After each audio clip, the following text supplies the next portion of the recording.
예수님께서는 6월절이 되어서 예루살렘에 올라가셨습니다. 6월절 일주일 전에 예루살렘에 입성하시고 예루살렘에서 6월절을 맞기 위해서 여러 가지 일들을 하셨는데 성전을 청결하게 하시고 제자들과 백성들에게 여러 말씀을 가르치셨습니다. 그리고 6월절 이틀 전에 대제사장들, 장로들, 서기관들 이 사람들이 모여서 예수님을 죽이려고 모의를 했지만 그렇지만 명절에는 죽이지 말자 이렇게 결론을 냈습니다. 그런데 예수님의 핵심 제자 중에 한 사람이죠. 가룟 유다가 예수님 자신의 스승인 예수를 팔아넘기기 위해서 그들을 찾아왔습니다. 스승을 넘겨줄 테니 얼마나 줄 수 있습니까? 이렇게 묻자 은 30을 주겠다고 하죠. 유다는 은 30을 받고 스승인 예수님을 넘겨주기 위해서 기회만 엿보고 있었습니다. 그렇게 하면서 시간이 지났어요. 이제 6월절이 되었습니다. 목요일 저녁인데 저녁에 날짜가 시작하기 때문에 6월절이 되었습니다. 이렇게 시작이 되어서 6월절 저녁에 예수님께서 제자들과 함께 마지막 저녁 식사를 함께 하시면서 너희 중에 한 사람이 나를 팔 것이다 이렇게 말씀을 하십니다. 이런 말을 하자 제자들이 근심하면서 예수님 저는 아니죠, 저는 아니죠 이렇게 예수님에게 여쭈어보았습니다. 그러자 말씀하시기를 나와 함께 그릇에 손을 넣는 자, 그 사람이 나를 팔 것이다 이렇게 말씀하시죠. 이렇게 말씀하시는 이유가 무엇이냐? 유다가 팔 것을 아시고 회개하라고 이렇게 말씀을 하시는 것입니다. 그를 불쌍히 여기셨기 때문에 회개할 수 있는 그런 기회를 주시는 것이죠. 유다는 분명히 예수님의 말씀을 들었습니다. 그럼에도 불구하고 회개하지 않고 그리고 말하기를 저는 아니죠 이렇게 이야기를 했습니다. 그러자 뭐라고 합니까? 예수님께서 네가 말하였다 이렇게 말씀하셨어요. 분명히 이렇게 말씀하셨는데 유다는 돌이키지 않았습니다. 그리고 그 이야기를 들은 제자들은 예수님께서 무슨 말씀을 하시는지 정확하게 그 의미를 알지 못했습니다. 왜 그런가 하면 나는 아니죠 이렇게 했는데 내가 말하였다 이렇게 했기 때문에 이게 무슨 말씀을 하시는 건지, 너는 아니다 이렇게 말씀하시는 건지, 아니면 너는 기다 이렇게 말씀하시는 건지 정확하게 말씀을 잘 이해하지 못했습니다. 다른 제자는 다 이해하지 못했지만 유다는 알았어요. 왜 말씀을 하시는지, 무슨 말씀을 하시는지 분명히 알았습니다. 그렇지만 그런 회개하지 않고 돌이키지 않고 스승인 예수를 팔아 넘겼습니다. 예수님께서 제자 중에 한 사람이 나를 팔 것이다, 당신을 하실 것이다 이렇게 말씀을 하셨는데 그렇게 말씀하시면서 오늘 밤에 너희가 나를 다 버릴 것이다 이렇게 또 말씀하셨습니다. 제자 중에 한 사람이 파는 것으로 끝나는 것이 아니라 오늘 밤에 다 너희가 나를 버리고 도망갈 것이다 이렇게 말씀하신 것이죠. 이 말을 들은 베드로, 수제자 베드로가 무엇이라고 합니까? 주님, 결단코 저는 주님을 버리지 않겠습니다. 모든 사람이 다 주님을 버린다고 해도 저는 주님 버리지 않습니다. 이렇게 말을 했습니다.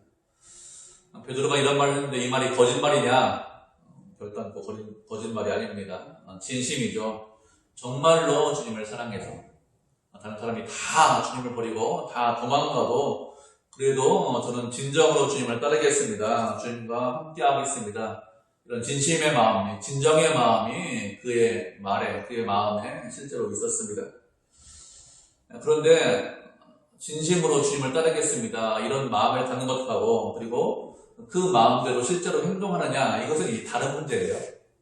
우리는 이렇게 생각합니다. 진심을 가지고 있으면 그 진심대로 행동할 수 있다 이렇게 생각해요. 그런데 그렇지 않습니다. 진심을 가지고 있지만 그렇지만 진심대로 행동하지 못할 수 있죠. 베드로가 저는 진정으로 주님을 떠나지 않겠습니다 이렇게 말을 하자 예수님께서 무엇이라고 말씀하십니까? 내가 진실로 말하는데 다 물기 전에 내가 나를 3번 부인할 것이다 이렇게 말씀하셨습니다. 베드로가 예수님께서 이렇게 말씀하시자 베드로는 절대로 그런 일이 없습니다. 저는 그런 사람이 아닙니다. 저는 주님과 함께 죽을지언정 주님을 배신하는 그런 배신자가 아닙니다. 제 사전에는 배신이라는 단어, 주님을 떠나는 단어, 그런 단어는 없습니다. 이렇게 말을 했지만 그렇지만 베드로는 그렇게 하지 못했습니다. 정말로 주를 위해서 죽을 마음이 있고 주님과 함께 그럴 죽을 마음이 있지만 그렇지만 주님의 말씀대로 3번이나 주님을 모른다고 부인을 했습니다. 이것을 보면 우리가 주를 향한 열심, 주를 향한 진심, 그것이 있다고 하더라도 그것으로 우리가 시험과 유혹을 이길 수 있느냐, 그런 것으로 시험과 유혹을 이기지 못한다는 것을 알 수 있습니다. 우리가 세상에서 시험을 만납니다. 유혹을 만납니다. 그런데 그런 시험과 유혹을 만나는데 우리가 이길 수 있는, 우리가 승리할 수 있는 그런 시험과 유혹만 있느냐? 그렇지 않습니다. 우리가 이길 수 있는 그런 시험과 유혹을 만나면 얼마든지 시험과 유혹을 쉽게 이길 수 있습니다. 그런데 우리가 이길 수 없는 그런 시험과 유혹을 언제나 만나고 하나님께서 그런 것들을 허락하시죠. 우리가 이기지 못하는 그런 시험과 유혹을 만나면 어떻게 될까요? 우리가 진심으로 주의 말씀에 순종하고 있습니다. 저 주님 사랑한다니까요. 이렇게 다짐하고 결심해도 그 결심과 다짐으로 시험과 유혹을 이길 수 있느냐? 그런 열심과 열정, 다짐 이런 것으로 시험과 유혹 이런 것들을 이기지 못합니다. 우리가 주님을 따라가고 말씀에 순종하고 또 하나님 나라의 일을 하는 것은 인간적인 열심, 인간적인 노력, 내 열심을 가지고 주님을 따라가는 것은 아닙니다. 우리가 주님을 따라갈 수 있는 것은 먼저 주님께서 우리에게 은혜 베풀어 그래야만 우리가 주님을 따라갈 수 있습니다. 은혜가 없으면 어느 누구도 주님을 따라가지 못하죠. 은혜가 없으면 유혹과 시험이 올 때, 고난이 올 때, 어려움이 올 때 그것을 이길 수가 없습니다. 세상의 것으로, 인간적인 것으로 하나님의 나라의 일을 할 수 있느냐? 절대로 세상의 것으로, 인간적인 것으로 하지 못합니다. 우리가 보통 시험이 오면 어떻게 시험을 이기려고 합니까? 어떻게 유혹이 오면 그런 유혹을 이기려고 하죠? 윤리적인 힘으로, 도덕적인 힘으로 그 시험과 유혹을 이기려고 합니다. 그런데 잘 생각해보면 세상에 있는 사람들, 그 사람들도 어떤 고난, 어려움, 시험과 유혹이 올 때 무엇으로 이기는가 하면 윤리적인 힘으로, 도덕적인 힘으로 이기려고 합니다. 근데 그들은 하나님께서 은혜 주셔서 그렇게 하는 게 아니에요. 스스로의 힘을 가지고 있습니다. 내가 이렇게 살면 안 되지. 내가 윤리적으로 살아야 돼. 도덕적으로 살아야 돼.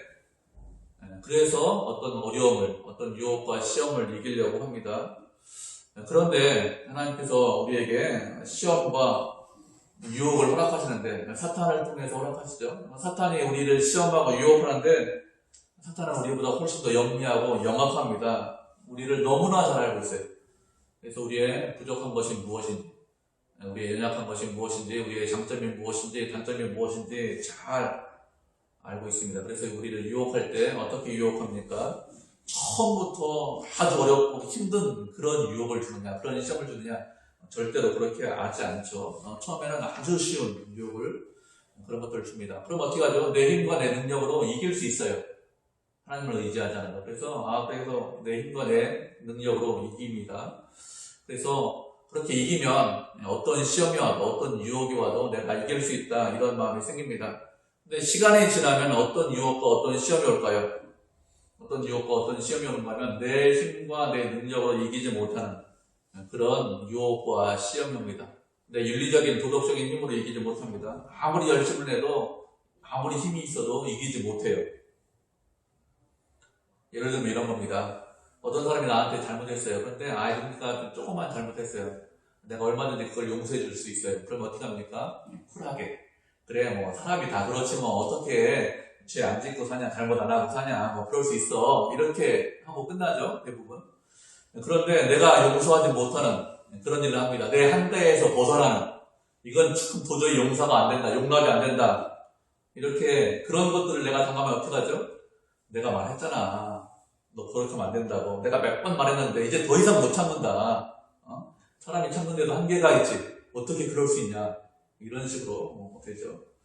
내 힘과 내 능력으로 이기려고 하면 이렇게 할 수밖에 없습니다.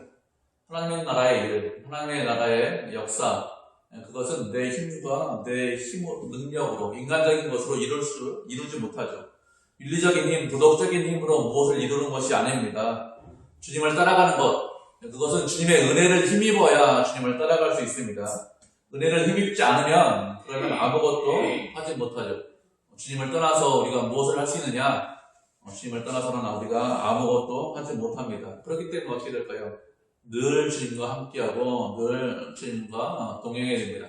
주님과 함께함으로 주님께서 주시는 그 은혜를 공급받아서 주님께서 주시는 온갖 좋은 것들을 내가 공급받아서 그것으로 어떤 시험과 유혹, 고난과 어려움 그런 것들을 이기는 것이지 그렇지 않고 내 힘으로 내 능력으로 이기려고 하면 그러면 그것은 하나님의 뜻을 이루지 못하고 하나님의 나라를 이루지 못하고 그것뿐만 아니라 그것으로는 주님을 따라가지 못합니다. 말씀드렸듯이 한계에서 벗어나면 그러면 누구나 다 폭발하게 돼 있어요. 우리가 폭발하지 않는 이유가 무엇이냐? 한계에서 벗어나지 않았기 때문에 내가 좀 용납할 만하다 이래서 그런 거지 주님의 힘을 은혜를 힘입지 않으면 그러면 누구나 다 폭발하고 힘들어합니다. 베드로는 예수님의 말씀처럼 다 물기 전에 3번 예수님을 부인합니다. 예수님을 부인하고 모른다고 한 말씀은 마태복음 26장에 있어요. 같은 장에 69절부터 75절까지 기록되어 있는데 우리가 말씀을 좀 같이 읽어보도록 하죠. 69절부터 75절까지 한 장 넘길 수 있습니다. 한 절씩 우리가 읽고 마지막 절 합독하도록 하겠습니다. 어떻게 했는지 먼저 읽겠습니다. 베드로가 바깥들에 앉았더니 한 여종이 나와 이르되 너도 갈릴리 사람 예수와 함께 있었도다 하거늘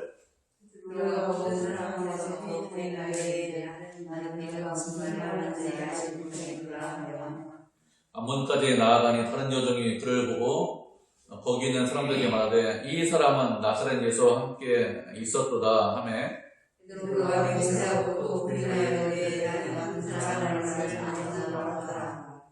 조금 후에 곁에 섰던 사람들이 나와 베드로에게 이르되 너도 진실로 그 도당이라 내 말소리가 너를 표명한다 하거늘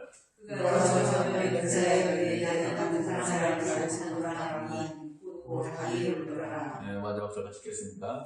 이에 베드로가 예수의 말씀에 다 물기 전에 내가 3번 나를 부인하리라 하심이 생각나서 밖에 나가서 심히 통곡하니라.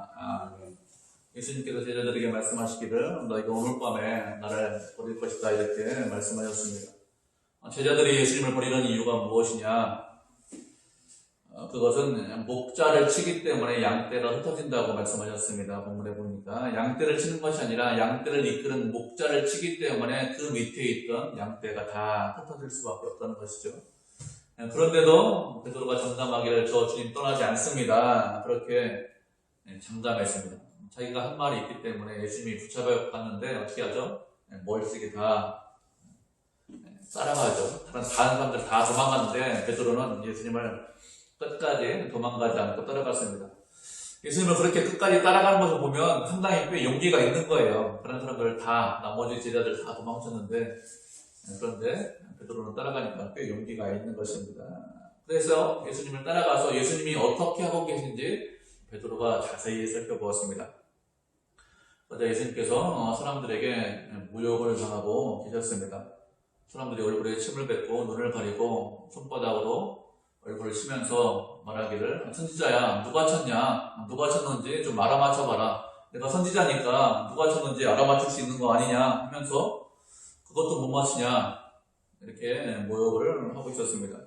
이것은 베드로가 생각했던 상황과 전혀 다른 상황입니다. 베드로가 어떻게 예수님에 대해서 고백합니까? 주는 그리스도이십니다. 주는 메시아이십니다. 살아계신 하나님의 아들입니다. 하나님이십니다. 이렇게 고백을 하고 있어요.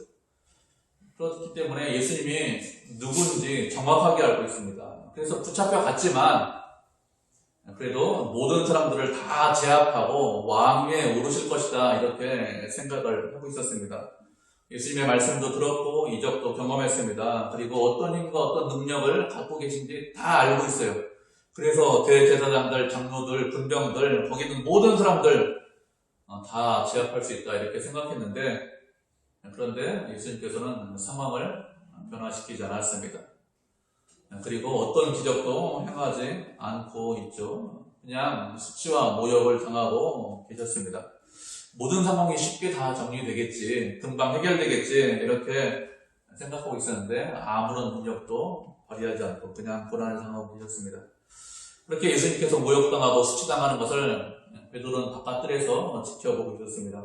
근데 한 여종이 갑자기 그 베드로에게 찾아와서 너 예수와 함께 있었지, 너 예수님의 제자야, 너 예수와 한편이야 이런 말을 했습니다. 이런 말을 듣자 베드로에게 갑자기 두려운 마음이 들었습니다. 예수님도 저렇게 당하고 있는데 우리의 스승인데 그렇게 능력이 많으신 분인데 그렇게 당하는데 나 잡히면 어떻게 될까? 나도 분명히 저것보다 훨씬 더 당할 것이다. 그런 마음이 들었습니다. 갑자기 두려운 마음이 들었죠. 그래서 무엇이라고 했는가 하면 모든 사람이 보는 앞에서 주님을 부인했습니다. 그냥 여종 앞에서 아니야, 나 그런 사람 아니야 이렇게 한 것이 아니라 그 주변에 있던 모든 사람 앞에서 바깥들에 있었는데 그 바깥들 앞에 있던 모든 사람 앞에서 주님을 모른다고, 나는 예수와 전혀 상관이 없다고 모든 사람 앞에서 주님을 부인했습니다. 그렇게 부인하니까 주변에 있던 사람들이 베드로의 말을 좀 믿어주는 것 같았습니다. 그래도 바깥들에 계속 앉아있으면 안 되겠다 이런 마음이 있어서 바깥들에 있다가 자리를 옮겼습니다. 문 쪽으로 좀 가야겠다. 문 쪽으로 자리를 옮겼습니다. 문 쪽으로 가니까 좀 마음이 좀 안심이 됐겠죠. 바깥들에서 보이던 사람들 아무도 보이지 않고 이렇게 다른 사람들이 앉아있으니까 좀 마음이 안심이 되었습니다. 그런데 이번에는 다른 여종이 또 가까이 왔습니다. 거기에 있는 사람들에게 그 여종이 말하기를, 이 사람 예수의 제자다. 내가 봤는데 예수와 함께 있는 것 같다. 저 젊은 아비와 함께 있는 거 봤는데 분명히 제자다. 이런 말을 했습니다. 아까 그 여종이 아니에요. 다른 여종이 와가지고, 다른 여자가 와가지고 어린아이가 와서 이야기하니까 베드로에게 더 큰 두려움이 임했습니다. 그래서 무엇이라고 했죠? 베드로가 맹세하면서 부인했다고 했습니다. 맹세하면서 부인했다는 것은 하나님의 이름을 걸고 부인을 했다는 것입니다. 하나님의 이름으로 맹세하는데 나 정말 저 젊은 예수 모른다니까, 저 사람하고 전혀 상관이 없어, 나는 관련도 없고 알지도 못하고 전혀 제자도 아니고, 그런데 나 하나님의 이름을 맹세할 수 있어 이렇게 하면서 주님을 모른다고 부인했습니다. 그렇게 모른다고 부인하니까 주변에 있는 사람들이 다 들었겠죠. 그렇게 들으니까 주변 사람들이 내 말을 믿어주는 것 같았습니다. 베드로가 그곳에서 계속해서 앉아있었습니다. 한 1시간 정도 앉아있었습니다. 마태복음에는 죽음이 있다 이렇게 말씀하고 있는데 누가복음에서는 1시간쯤 지난 후에 이렇게 말씀하고 있기 때문에 1시간 정도 이렇게 앉아있었던 것 같습니다. 그렇게 1시간 정도 앉아있는데 베드로 옆에 있던 사람들이 갑자기 말하기를, 너 갈릴리 사람이지, 너 출신 보니까 말투 보니까 그리고 말하는 거 보니까 너 예수 제자 맞아, 그리고 분명히 갈릴리 사람이야, 딱 걸렸어, 너 예수 제자 맞아 이렇게 이야기했습니다. 그러니까 베드로가 어떻습니까? 저주하면서 맹세했다고 했습니다. 예수님을 모른다고 부인했는데 예수님을 저주하면서 하나님의 이름으로 맹세하면서 주님을 부인했습니다. 그러자 닭이 3번 울죠.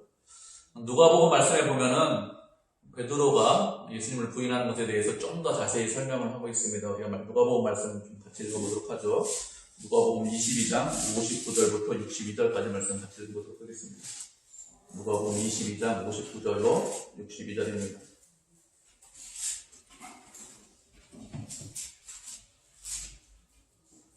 한 절씩 교독하겠습니다. 먼저 읽도록 하겠습니다. 누가복음 22장 59절입니다. 1시간쯤 있다가 또 한 사람이 장담하여 이르되 이는 갈릴리 사람이니 참으로 주와 함께 있었느니라.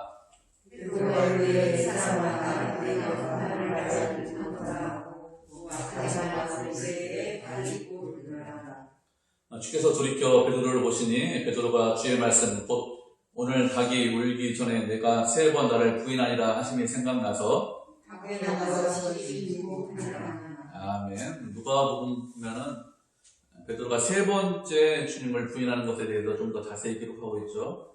베드로가 말하기를, 이 사람아, 내가 무슨 말 하는지 전혀 모르겠어. 나하고 전혀 상관없어. 이상한 사람이네. 사람 잘못 봤네. 예수 누군지 몰라. 이렇게 이야기하는데 그때 말하고 있을 때 닭이 울었습니다. 닭이 울자 예수님께서 어떻게 하십니까? 주님께서 사람들에게 둘러싸여서 쭉 모욕을 당하다가 쭉 뒤를 돌이켜 보셨다고 했습니다. 뒤를 돌이켜 보시면서 누구를 봤습니까? 베드로를 보았습니다. 베드로도 자신을 쳐다보는 예수님을 봤어요. 눈이 마주쳤겠죠. 그 눈을 보았습니다. 그리고 닭이 울기 전에 3번 나를 부인할 것이다, 이 말이 생각나서 밖에 나가서 심히 통곡하면서 울었습니다. 베드로가 예수님을 3번 부인했습니다. 3번 부인했다는 것이 무슨 뜻일까요? 3번 부인했다는 것은 자신이 확실한 의지를 가지고 모른다고 부인을 했다는 것입니다. 베드로가 한 번만 부인했습니다. 그러면 나중에 뭐라고 말할까요? 나중에 말하기를 실수다, 어떻게 하다 보니까 여종이 와서 갑자기 물어서 그냥 내가 실수했다, 놀래서 잘못 나온 말이다, 이렇게 할 수 있습니다.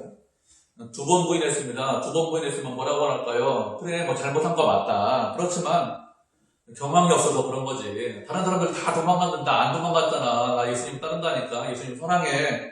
그런데 갑자기 물어서 내가 예수님 잡혀가고 모욕당하고 뭐 이렇게 맞는 거 보면서 어떻게 경험이 없어서 말을 했다. 내가 무슨 말 하는지 잘 몰랐다. 그렇지만 실수한 건 맞지만 그런 거다. 이렇게 얼마든지 변명할 수 있습니다. 3번 부인했습니다. 그것도 1시간 안에 주님을 저주하면서 하나님께 맹세하면서 3번이나 부인했어요. 무슨 뜻이죠? 의지를 가지고 확실하게 전혀 나는 주님과 상관없습니다. 그건 내 의지입니다. 이렇게 부인한 것이죠. 이렇게 3번이나 모른다고 부인했는데 왜 부인했을까요?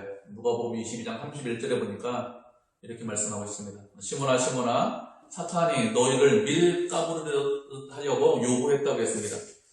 베드로가 이렇게 예수님을 부인한 이유가 무엇이냐? 사탄이 베드로를 시험하기 위해서 적극적으로 달라붙었기 때문에 그래서 시험에 빠졌다는 것입니다. 밀가부르듯 하려고 너희를 요구했다고 했습니다.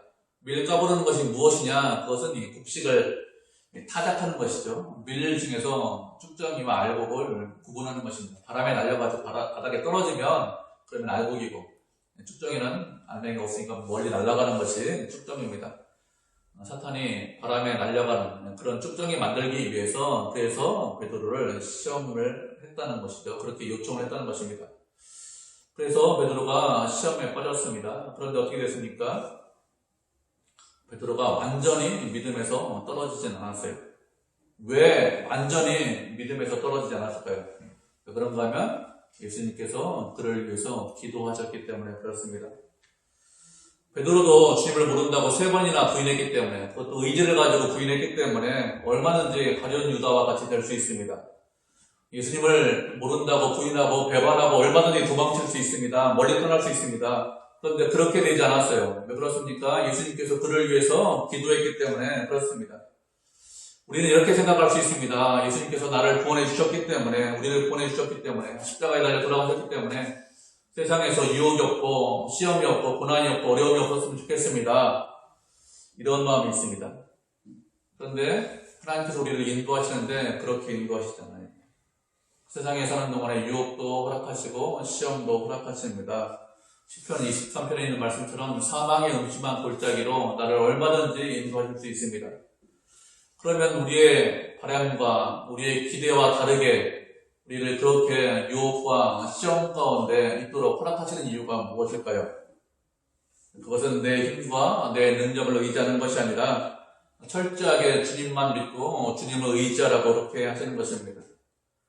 우리가 시험당합니다, 유혹당합니다. 그러나 그런 거 다 막아주시면, 그래서 세상에서 시험도 당하지 않고 유혹도 당하지 않고 그냥 편안하게 살면, 그러면 우리가 어떻게 생각할까요? 여러분 어떻게 생각하겠습니까? 분명히 이렇게 생각하겠죠. 그래, 예수님 잘 믿어서 내가 훌륭하고 뛰어나서 그래서 세상에 그렇게 편안하게 잘 사는 것이야, 이렇게 생각하겠죠. 그런데 시험과 유혹을 당하면 그러면 무엇을 느낍니까? 가장 많이 느끼는 것이 무엇이냐면 자기 자신에 대해서 가장 많이 실망하죠. 자기 자신에 대해서 낙심합니다. 내가 분명히 잘못한 거 모를까요? 분명히 알고 있습니다. 그런데도 무엇이라고 말하죠? 그래, 내 잘못이 아니야. 다른 사람 때문에 그런 거야. 저 사람 때문에. 주변 사람들이 잘해야 되지. 환경이 안 좋아. 이렇게 이야기합니다. 대부분 사람들이 이렇게 이야기하죠. 뭐 저도 포함해서. 그러면 어떻게 합니까? 그러면 자기 자신을 보면서 실망하죠. 내가 이런 사람인가? 이 정도밖에 안 되나? 예수를 수십 년 믿었는데? 이런 생각을 합니다. 세상이 부패했다는 것도 알고 있습니다. 사람들이 악하다는 것도 알고 있어요. 그런데 어떻게 하죠? 나는 좀 괜찮은 사람이다. 보통 사람들이 생각합니다. 그런데 실제로 시험과 유혹에 빠지면, 죄를 지면 가장 먼저 찾아오는 것이 무엇이냐? 나 자신에 대해서 낙심하고 실망하죠. 나는 참 괜찮은 사람이다, 이렇게 생각하는데 그렇지 않다는 것을 압니다. 그런데 그러면 우리가 왜 나는 괜찮은 사람이다, 나는 쓸모있는 사람이다 이렇게 생각하는 이유가 무엇일까요? 말씀 한 구절 보도록 하겠습니다. 예레미야 17장 9절입니다. 예레미야 17장 9절입니다. 이사야 다음에 시편, 잠언, 전도서, 이사야, 예레미야인데 예레미야 17장 9절 한절이죠. 예레미야 17장. 성경을 가운데 딱 펴면 시편입니다. 시편, 잠언, 전도서 다음에 이사야, 예레미야죠. 예레미야 17장 9절 찾으셨죠? 우리 한 목소리로 같이 읽겠습니다. 시작. 만물보다 거짓되고 심히 부패하는 것은 마음이다. 누가 능히 이를 알리오마는. 아멘. 만물보다 심히 거짓되고 부패한 것이 무엇이냐? 인간의 마음이라고 했습니다. 우리의 마음은 부패해 있습니다. 추합니다. 악합니다. 그런데 이것을 알지 못한다고 했습니다. 이렇게 우리의 마음이 부패해서 그래서 가장 많이 속는 것이 무엇이냐? 우리가 속습니다. 누구에게 속을까요? 자기 자신에게 속습니다. 다른 사람에게 속는 것이 아니라 내가 내 자신에게 속아요. 하나님께서 분명히 말씀하시기를 인간의 마음이 부패했다고 했습니다. 인간의 마음이 썩었다고 했습니다. 그런데 나는 어떻게 생각하죠? 그래, 다른 사람 썩었다니까, 다른 사람 쓸모없다니까, 다른 사람 악하다니까 그렇게 생각하는데 나는 아니야 이렇게 생각합니다. 왜 나는 아니라고 생각할까요? 나는 괜찮다고 생각할까요? 내가 나 자신에게 속기 때문에 그렇습니다. 스스로 속기 때문에. 그래서 하나님께서 말씀하시기를 누가 능히 이를 알리요 이렇게 말씀하시는 거예요. 뭘 알지 못한다는 거예요. 자기 자신이 악하다는 것을, 자기 자신이 썩었다는 것을 알지 못하고 다른 사람한테만 턱부락질하죠. 스스로 속기 때문에 그렇습니다.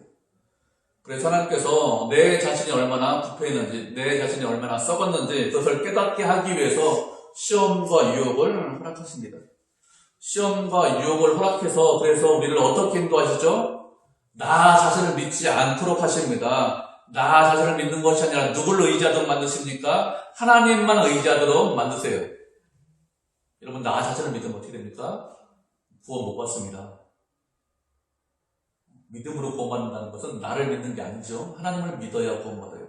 내 거룩함, 내 열심, 내 윤리적인 것, 도덕적으로 산 것, 그거 믿으면 구원 못 받아요. 그것이 아니라 하나님을 믿어야 구원받습니다. 하나님께서 우리에게 원하시는 것이 무엇이냐? 오직 당신만 믿고 의지하기를 원하십니다. 그래서 시험과 유혹을 허락하시죠. 내가 얼마나 악한 사람인지, 내가 얼마나 부족한 사람인지, 얼마나 연약한 사람인지 깨닫게 하기 위해서 그렇게 하시는 거예요.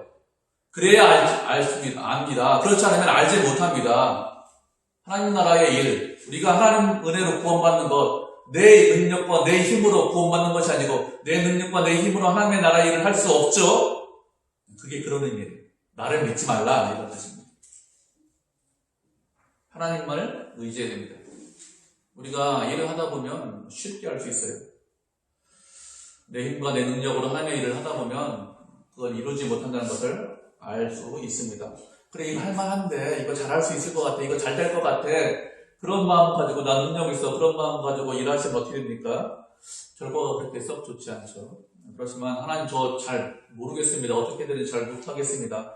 그렇지만, 하나님 힘주시면 제가 합니다. 기도하면서 하면 어떻게 됩니까? 그 일은 이루어집니다. 우리가 생각하지 못하고 예상하지 못한 방향으로 흘러가기도 하고, 또 하나님께서 이루시는 것을 우리가 보죠. 그러면서 깨닫는 것이 무엇이죠? 내 힘으로 하는 것이 아닙니다. 이것을 깨닫게 됩니다.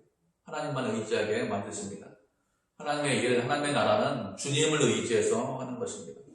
이것을 잊지 않으셔야 됩니다. 내 윤리적인 힘이 아니라는 것입니다. 그래서 주님을 의지하려면 어떻게 됩니까? 기도하셔야 돼요.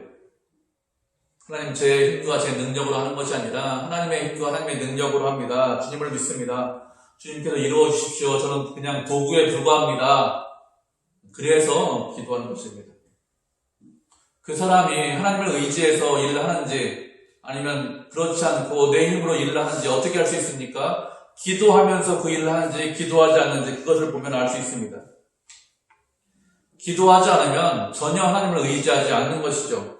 기도한다고 해도 내가 결과를 정해놨습니다. 이것 해주세요. 저것 해주세요. 이렇게 해주십시오. 이렇게 기도하면 그건 하나님을 의지하는 것이 아닙니다. 하나님을 의지하면 어떻게 합니까? 모든 것을 하나님께 맡기고 주님, 제가 순종하겠습니다. 어떤 일이 있어도 제가 순종하고 따라가겠습니다.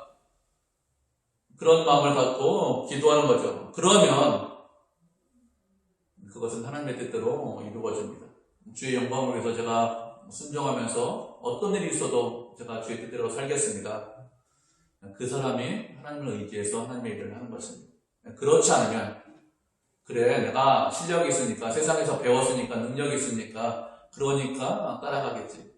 여러분, 그거 해보시면 알겠지만, 그렇게 해보세요. 그렇게 해보시면 알겠지만, 잘 안 됩니다. 왜요? 그렇게 내 힘과 능력으로 하나님의 뜻을 이룰 수 없다는 것을 깨닫게 하기 위해서 그것을 안 이루어 주십니다. 하나님을 의지하게 하기 위해서 그렇게 하시는 것이죠. 또 우리가 이 말씀 보면서 기억할 것이 있습니다. 그것이 무엇인가 하면 우리의 실수와 실패, 죄에 대해서 너무 집착하지 않으셔야 됩니다. 예수님께서 무엇이라고 말씀하십니까? 우리가 읽은 마태복음 본문 32절에 보니까 내가 너희들보다 먼저 갈릴리에 가 있을 것이다 이렇게 말씀하셨습니다. 왜 이렇게 말씀하시죠? 모든 제자들이 다 주님을 부인하고 다 도망갈 거지만 그렇지만 예수님께서 어떻게 하십니까? 그런 제자들을 다시 불러주시고 그런 제자들에게 다시 일을 맡기셨습니다. 주님을 모른다고 베드로가 3번 부인했어요. 예수님께서 베드로 찾아오셔서 어떻게 하십니까? 3번 물어보십니다. 내가 너를 사랑하느냐? 이렇게 3번 물어보세요. 왜 3번 물어보실까요? 3번 부인한 거 용서하시고 다시 사도직을 회복하기 위해서 3번 물으시는 것입니다. 그래, 모른다고 도망갔고 모른다고 부인했지만 그렇지만 내가 너를 사랑한다. 그래서 갈릴리로 먼저 가겠다 이렇게 말씀을 하시는 것입니다. 우리도 마찬가지예요. 우리도 죄에 안 짓는 사람 있습니까? 죄에 안 짓는 사람 아무도 없습니다. 우리는 강하지 못합니다. 약합니다. 늘 죄를 짓습니다. 그런데 죄진 것 때문에 저 부족한 존재입니다. 쓸모없는 존재입니다. 이렇게 그 죄에 집착하고 있으면 자기 자신에 대해서 정죄하고 있으면 어떻게 될까요? 그러면 아무 일도 하지 못합니다.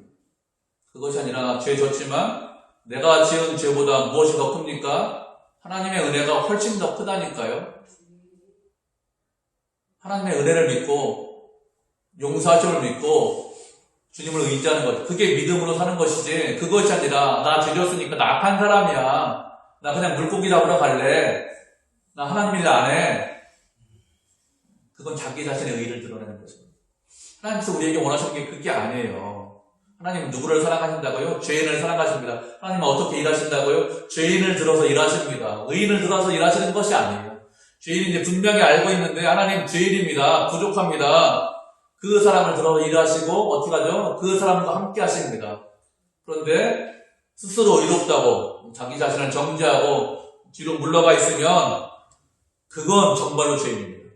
그 사람은 함께 하지 않습니다. 그렇지 않습니다, 여러분? 그렇잖아요. 하나님을 사랑하십니까? 죄 졌습니까? 하나님의 은혜가 더 커요. 그래서 우리의 죄를 위해서 예수님께서 십자가에 달려 돌아가신 것입니다. 베드로를 사랑하시고 제자들을 사랑해서 먼저 갈릴리로 가셨습니다. 그리고 그들에게 말씀하시기를 모든 족속에게 가서 복음을 전해라 이렇게 말씀하셨습니다. 베드로와 제자들은 자신이 지은 죄에 집착하지 않고 은혜가 더 크다는 것을 알고 주님을 사랑해서 그 사명을 충실히 감당했습니다. 우리가 부족하지만 연약하지만 우리가 죄를 졌지만 그렇지만 우리를 위해서 주께서 예비하신 것들이 있습니다. 우리를 통해서 이루실 일들이 있습니다. 그런데 우리의 죄 때문에 자신을 정죄하고 그리고 자신을 죄책하고 그렇게 죄에 빠져 있다면 그러면 나를 위해서 준비하신 것들 그런 것들을 우리가 사명을 감당하지 못하는 것이죠. 그것이 악한 것입니다. 그것이 아니라 죄인이지만 주님께서 죄인을 사랑하시고 불쌍히 여기시고 죄인을 들어 쓰심을 알고 제가 다시 일어서겠습니다. 제가 주 앞에서 헌신하겠습니다.